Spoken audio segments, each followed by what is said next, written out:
bonjour à toutes et à tous. Donc, merci d'être à cette première session qui est en fait l'une des sessions donc, sur toute la journée sur des sujets techniques, à la fois sur comment utiliser les technologies d'Ensence, donc Prémiance, au niveau API Google, mais surtout, comme cette première session, ça va être aussi ce qui se passe derrière le rideau, c'est-à-dire comment Sens assure les opérations et la sécurité des clients avec cette technologie. Donc, si vous nous voyez plisser les yeux, c'est normal. C'est juste qu'on a des lumières très fortes pour la captation vidéo. Donc, n'en prenez pas ombrage. Donc, j'introduis Loïc et Constance qui vont vous présenter le chiffrement chez Sens. Merci Jérôme. Et merci à tous d'être venus donc, pour cette session sur le chiffrement dans Prémiance. Mon collègue Loïc et moi-même sommes tous deux Site Reliability Engineer chez Sens dans l'équipe cybersécurité. Donc, cette première session, ce sera à peu près 30 minutes qui vont être suivies par 10-15 minutes de questions. On va débuter par un petit contexte sur les clés de chiffrement dans Prémiance et dans la technologie Google sous-jacente. Et également, comment est-ce que Thales est venu rajouter sa couche de sécurité. Dans un second temps, nous parlerons de l'emploi du Trusted Platform Module, TPM, et de la PKI qui nous permet de provisionner des certificats X509 pour ce TPM et pour bien d'autres usages. Et enfin, mon collègue vous parlera de la Remote Attestation Procedures, donc c'est RATS pour faire court, et de comment est-ce que chez Sens nous l'avons implémenté pour assurer l'intégrité de nos machines physiques. Je vais commencer très rapidement par un tout petit rappel d'architecture sur Prémiance, comme on est la première session technique pour ceux qui seraient un peu moins familiers. Donc Prémiance, c'est deux univers Google. Alors c'est un terme assez nouveau, ça veut dire en fait une version alternative du service Google public. Donc nous avons deux univers, un univers de quarantaine qui reçoit les mises à jour en premier, puis ces mises à jour, elles sont analysées chez nous pendant 3 jours pour être propagées, si tout va bien, à l'univers Customer. Et l'univers Customer, c'est celui qui héberge les données clients. Ces deux univers, ils reposent sur 3 zones de disponibilité, qui sont 3 data centers qui sont sous le contrôle de Thales. Et les deux univers sont uniquement opérés et contrôlés depuis le système, le SI d'administration Sens, auquel Google n'a aucun accès. Donc, commençons très rapidement par qu'est-ce qui se passe dans la technologie native Google. On a des keystores, plusieurs keystores qui contiennent le matériel cryptographique. Ce matériel cryptographique, il nous sert à protéger la donnée client. Donc, tout ce qui est dans Prémiance est chiffré à froid et en transit. On a aussi le chiffrement des flux, des certificats MTLS qui représentent l'identité de nos serveurs et des certificats TLS publics qui vont nous permettre de protéger les endpoints API, les web UI, etc. Par-dessus cela, ce qu'on souhaite, c'est faire porter à notre SI d'administration tous les secrets clients et les secrets internes de Prémiance. Donc pour cela, l'ensemble des clés dans le keystore côté Google sont chiffrées par une clé principale qui peut uniquement être déverrouillée par le SI d'administration. Donc cette clé principale côté Prémiance est elle-même chiffrée par la Key Encryption Key, la clé racine côté SI d'administration. Cette clé, elle quitte jamais le SI d'admin et elle est stockée au sein d'un Hardware Security Module. Pour ceux qui ne seraient pas familiers avec le terme, un HSM, c'est un composant physique dédié à la crypto qui a 2 usages. Il nous permet d'avoir un aléa cryptographique de qualité et surtout, sa propriété principale, c'est qu'une clé qui est stockée dedans ne peut jamais en être extraite par la suite. Donc lorsque un service cloud a envie d'accéder à sa propre clé de déchiffrement, il la demande au keystore Google et ce keystore va réclamer un déchiffrement des clés au SI d'admin. Et il reçoit comme ça la clé employable déchiffrée. Cette clé employable, bien sûr, elle ne passe pas en clair, elle est elle-même chiffrée par du MTLS. Donc, une fois que ce design de hiérarchie des clés et de déchiffrement en cascade a été mis au point, il a fallu mettre en place un moment de bascule entre le bootstrap initial de la zone par Google et le moment où c'est passé sous le contrôle exclusif de Thales. Donc ça a impliqué de nombreuses étapes, entre autres tout ce qui est, d'un point de vue légal, transfert des contrats fournisseurs, opérateurs réseau, électricité, etc. Tout ce qui est changement de la sécurité physique dans les data centers, les lecteurs de badges, les caméras, les boîtes à clés, etc. Puis il a fallu couper l'ensemble des accès des Googlers qui ont bootstrap la zone. Donc c'est les flux réseau qui ont été coupés, les comptes qui ont été désactivés, etc. Et donc pour finir, on a la partie qui a le plus nécessité mon équipe en particulier, la rotation de toutes les clés, tout le matériel cryptographique de Promiance. Et cette phase de rotation, qui inclut aussi la clé principale Promiance, elle a pris environ 6 semaines. C'est un process ultra condensé. Pour vous faire une idée, en point de vue nominal, une rotation hygiénique de ce très grand ensemble de clés, c'est réparti sur 1 an pour éviter les conflits dans l'ordre des rotations des clés. Donc, qu'est-ce que ce système de déchiffrement en cascade et cette rotation des clés, ça nous apporte ? En premier, c'est le contrôle exclusif de la donnée client par Thales, puisque aucune des clés initiales n'a été conservée, et à l'heure actuelle, Google n'a accès à aucun matériel cryptographique de Promiance. Et même au sein de Promiance, auquel Google n'a aucun accès, les secrets ne peuvent pas être déchiffrés en standalone sans passer par le SI d'administration. Dans un second aspect, vous vous en doutez, c'est un service qui est extrêmement critique, puisque aucun service cloud ne peut fonctionner sans le déchiffrement de sa clé, qui nécessite de passer par le SI d'administration. Donc, on respecte des niveaux de service très exigeants sur les performances au déchiffrement. Et aussi, c'est un service qui a été implémenté, le Key Management System du SI d'admin, de telle sorte à être très low dependency et donc à avoir un très haut niveau de disponibilité. Donc, on a parlé de la clé racine, la Key Encryption Key, qui ne quitte jamais le SI d'administration et qui est stockée dans le HSM. Le défi, pour nous, ça a été de parvenir à demander des déchiffrements à cette clé de façon sécurisée et de façon low dependency. Pour que le Key Management System Thales puisse s'assurer que la demande est légitime, il a besoin de pouvoir vérifier 2 choses. Que le demandeur est bien celui qui est supposé avoir le droit d'accéder à la clé, et également que celui-ci est dans un état intègre de confiance. Pour cela, on a utilisé le Trusted Platform Module, ou TPM. Donc, un petit point rapide sur la technologie, pour ceux qui n'ont pas eu l'occasion de la manipuler. C'est un processeur hardware dédié à la cryptographie, à nouveau. Et l'intérêt d'avoir une puce dédiée, c'est que d'une part, ça vous permet de stocker les secrets à part et pas en disque ou en RAM. Et de notre côté, ça vous fournit un aléa cryptographique de qualité. Donc plus votre générateur d'aléas il est performant, moins votre matériel cryptographique il est prévisible et donc meilleure est sa qualité. Il sert également à mesurer l'état courant de la machine physique. Et pour ça, je laisserai Loïc revenir sur le sujet dans sa partie. Et il nous apporte une identité matérielle unique en présentant des certificats X509. Donc pour ce qui nous intéresse pour cette première partie, le TPM, ça va nous apporter le stockage sécurisé du matériel crypto et une authentification bas niveau.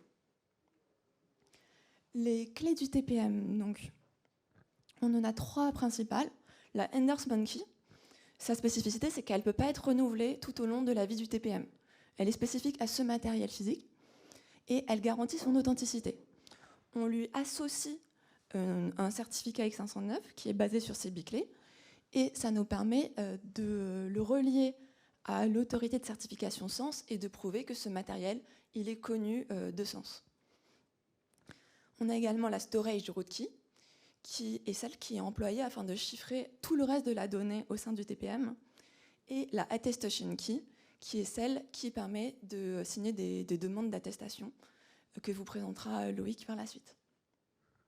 Donc, quels sont les prérequis à la fourniture de ces certificats X509 pour le TPM. On a besoin, bien sûr, d'une public key infrastructure qui soit en capacité de générer des certificats.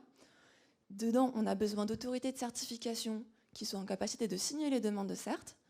Et pour finir, on a besoin, dans un cadre industriel, de hardware security modules qui permettent le stockage sécurisé des clés des autorités de certification et un bon aléa crypto. Donc, je vais passer très rapidement, de façon haut niveau, sur l'architecture de la PKI en production. On a une zone hors ligne avec l'instance PKI racine et son HSM associé. Nous avons également une zone dédiée à l'onboarding du matériel en data center avec une instance PKI et un HSM associé. Et enfin, pour chaque data center, on a plusieurs clusters PKI dédiés respectivement à l'univers de quarantaine et à l'univers customer. Cette architecture PKI, elle est sécurisée par le fait que l'instance PKI est hors ligne et on y accède uniquement lors de cérémonies des clés. C'est un process qui est très formalisé et qui nécessite de rassembler un quorum de security officers pour faire le réveil de la route CA et accéder à la zone. Également, elle est sécurisée par le fait que toutes les clés des autorités de certification sont stockées dans un HSM et que les instances PKI sont fortement segmentées d'un point de vue réseau. Maintenant qu'on a vu les instances PKI, un petit zoom sur les autorités de certification qui sont stockées dans ces PKI. Donc bien sûr, dans l'instance racine, on retrouve l'autorité de certification racine de sens, qui signe une racine de confiance Promiance, qui est en fait l'autorité de certification intermédiaire qui est partagée par Thales à Google. Enfin, la partie publique, bien sûr, est partagée. Ah. C'est moi pour ça.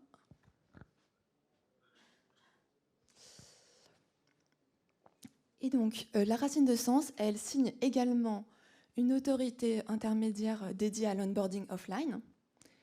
Et à son tour, la racine de confiance Promiance signe des racines intermédiaires qui signent des autorités de certification de dernier niveau qui sont dédiées à des usages très spécifiques.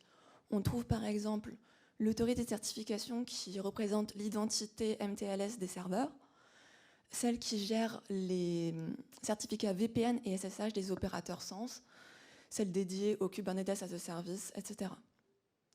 Cette arborescence d'autorité de certification, elle est protégée par le fait qu'on a une autorité de certification dédiée à chaque usage et qui porte des contraintes. Donc les basic constraints et les name constraints, c'est des extensions X509v3 qui vous permettent de contraindre fortement l'usage possible pour ces autorités de certification. Et avec toutes ces contraintes, on rend bien plus difficile la réutilisation malveillante d'un certificat délivré pour un usage pour un autre usage. Donc pour vous donner une idée, la PKI Sans dans son ensemble sont des dizaines d'autorités de certification qui ont été signées lors de dizaines de cérémonies des clés. Et c'est également des centaines de profils de certificats qui sont extrêmement spécialisés, dédiés à divers usages et qui nous permettent de contraindre fortement les permissions qui seront associées aux demandeurs et l'usage possible dans le certificat. Et entre autres, tous les certificats qui sont remis par la PKI Sens portent le champ SPIFI qui nous permet de contraindre fortement l'identité du service, du workload qui porte ce certificat. Donc, grâce à la PKI, on est en capacité de signer des certificats qui sont ensuite injectés dans le TPM. Je vais revenir très rapidement d'un point de vue haut niveau sur le déroulement de l'onboarding matériel en data center de nos serveurs. Donc quand la machine elle sort du carton, on est en zone hors ligne et on va tout d'abord lui injecter son certificat d'endorsement key qui lui permet ensuite de prouver qu'il a été onboardé par Sens. Dans un second temps, en zone hors ligne, on lui injecte la storage root key et l'attestation key qui vont lui permettre respectivement de stocker du matériel sécurisé sur lui-même et de prouver à un tiers qu'il est de confiance. Je laisserai Loïc revenir là-dessus. On lui applique ensuite sa configuration. Entre autres, on injecte les certificats MTLS qui sont nécessaires. Et à la fin de l'onboarding, on enregistre l'état courant de la machine dans un inventaire qui va être la valeur de référence par la suite. Donc on va comparer l'état courant d'une machine avec son état cible à la suite de l'onboarding pour savoir si elle est restée intègre ou pas. Et pour ça, on utilise la Remote Attestation Procedure que va vous présenter Loïc. Merci beaucoup, Constance, pour la transition. Je vous propose maintenant de parler un peu de remote attestation et comment on est en capacité de tirer de la confiance à partir du hardware. Alors, commençons par l'objectif. Qu'est-ce qu'on essaie de faire? On essaie tout simplement d'appliquer un principe qui s'appelle le Zero Trust. Donc l'idée, pour rester très simple, c'est qu'on part du principe que notre système d'information, il est pas sécurisé, en tout cas, on ne peut pas vraiment lui faire confiance, et donc il faut absolument chiffrer les échanges et également que tous les acteurs s'authentifient de manière mutuelle. Et donc, on a voulu aller un cran plus loin en ayant le même niveau d'exigence par rapport aux machines. C'est-à-dire que toute machine qui veut parler avec une autre machine ou avec un service doit montrer patte blanche. Et pour ce faire, on a utilisé donc un protocole qui s'appelle la remote attestation. Alors, c'est un standard assez récent. Il a été publié il y a à peu près 3 ans maintenant. Et autant dire que dans le timeline d'une RFC, c'est assez jeune. La communauté est très active. Et dans les grandes lignes, alors le schéma peut faire un peu peur. Je l'ai extrait de la RFC. Je l'ai également traduite. Mais dans l'idée, vous avez 3 acteurs, l'attesteur, le verifier et le running party. Vous avez également des rôles, certains qui sont liés à la supply chain et d'autres qui sont liés à des rôles d'administration.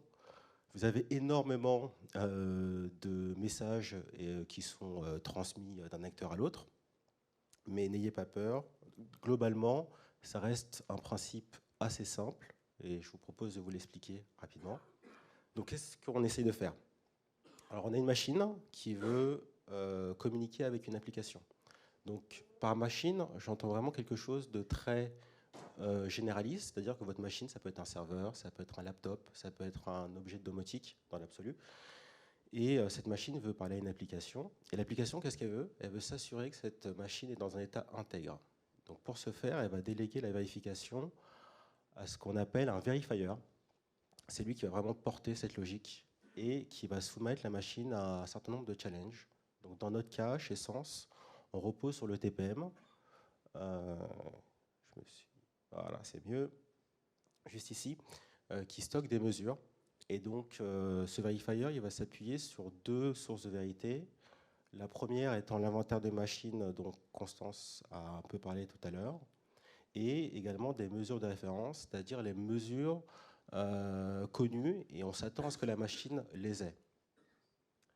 Après avoir fait ces vérifications, le verifier va produire un rapport et va dire concrètement, je pense que cette machine est dans un état de confiance, ou elle n'est pas dans un état de confiance, attention.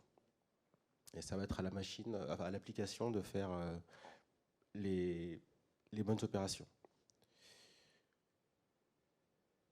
La remote attestation, elle se base sur le boot mesuré.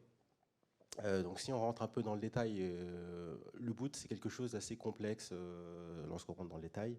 Mais le principe du boot mesuré, il est relativement simple. C'est que tous les composants qui vont participer à la séquence de boot vont venir écrire des mesures dans le TPM, qui est un composant qui est vraiment dédié à ce type d'opération. Il y a un certain nombre de mécanismes de sécurité qui permettent de faire ça.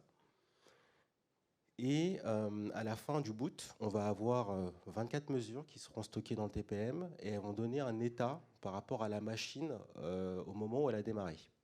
Et c'est ce qui va être vérifié par le verifier lors de la remote attestation. Alors le défi technique pour Sens et tous ceux qui font de la remote attestation, c'est comment est-ce qu'on est en capacité de prédire les valeurs connues, en tout cas le principe qu'une machine est dans un état connu et de confiance.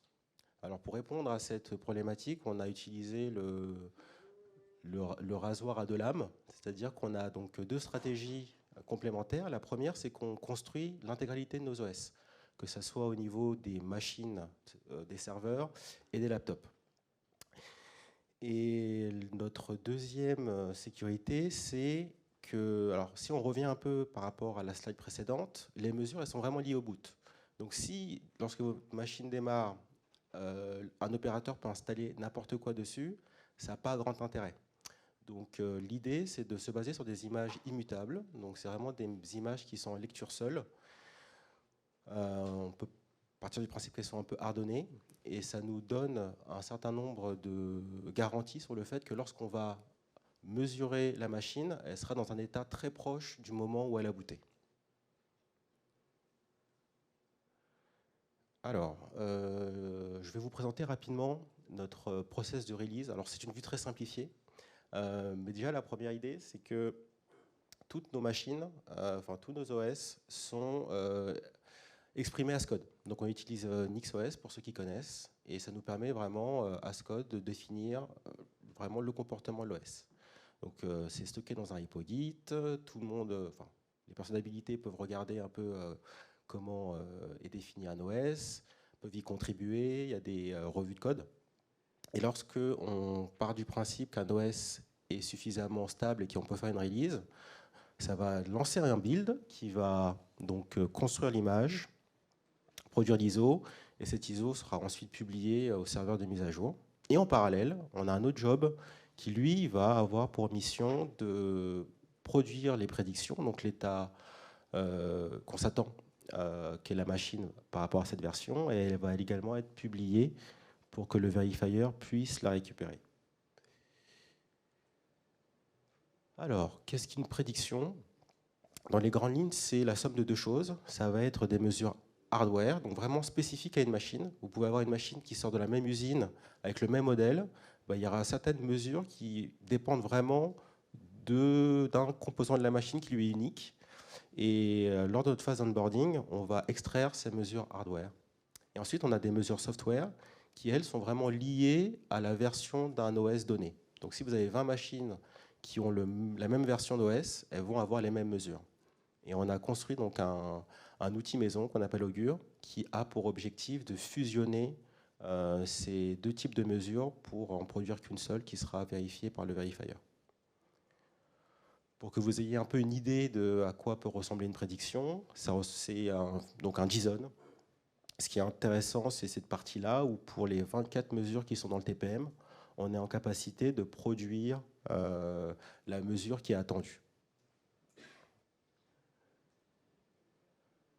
Alors je vous propose parce que c'est la dernière slide déjà, de faire un écho un peu par rapport à ma première slide, par rapport à notre objectif où je vous parlais de Zero Trust. Et donc un bon cas d'usage, c'est vous présenter la cinématique qui permet à un opérateur SANS d'accéder au SI d'admin. Donc en fait, dans un premier temps, il ne peut rien faire. Et son seul moyen de pouvoir accéder au SI d'admin, ça va être d'utiliser un laptop d'administration. Donc c'est un laptop où il y a un OS immutable qui tourne dessus. Donc il va l'allumer, se loguer, ouvrir sa connexion VPN. Et là, lorsqu'il va arriver dans le SI d'administration, sa machine va subir le challenge de remote attestation où on va s'assurer qu'elle est dans un état intègre. Si le challenge réussit, là, l'opérateur va devoir s'authentifier, donc prouver qu'il est avec notre SSO et puis le double facteur fort qui va bien. Et là, des flux réseau vont être ouverts par rapport à son profil et à ses droits. Et il va pouvoir administrer seulement le périmètre dont il a l'ownership. Donc voilà. Ce que je voulais vous montrer dans cette présentation, c'est que la remote attestation, c'est très bien, c'est super, mais ça s'intègre dans d'autres couches de sécurité.